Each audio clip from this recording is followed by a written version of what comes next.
Celebrating Women's History on Wish TV. Brought to you by LCS Heating and Cooling, McDonald's, and Lennar Homes.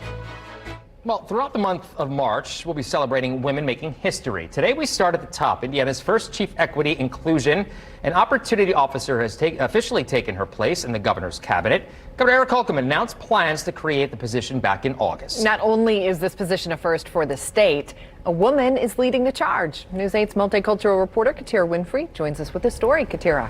Well, Brooke and Phil, when the governor spoke about this position, he said the world was also dealing with the virus of racism. The protests last summer helped move this along, but the governor says it's been a long time coming to get the House or the state of Indiana in order. Indiana is working to improve equity, inclusion, and opportunity. And Kara Herring represents the first steps in a long process to meet that goal. I am not under any type of disillusionment that this will be a walk in the park. There will be uncomfortable conversations. There will be challenging conversations, and there will be disagreements around the topics that we encounter. She's the newest member of Governor Eric Holcomb's cabinet, the first ever Chief Equity, Inclusion, and Opportunity Officer. We didn't know who it would be when the governor said this months ago. As well as drive systemic change to remove hurdles in the government workplace and the services we provide.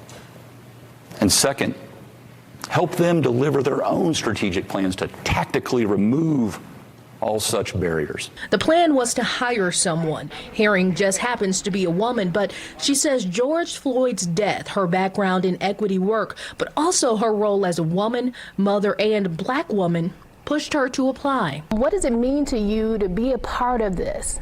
It really tugged at my heartstrings when he started to talk about the importance of looking at the root causes of disparities within our state, not just reacting to the symptoms. She says as a state, the numbers show disparities still exist in areas of policing, education, and more. She says the data supports it, but so does the history of how certain systems have been set up and the impact on minority communities. We have to acknowledge that, and we have to say, what can we do as a state to move forward? Seeing the data shift is going to be a major step in seeing some type of transformation. This is definitely a marathon and not a sprint. But the second thing I think will be very telling is the willingness of individuals to sit down across lines of difference, to come together to make a difference.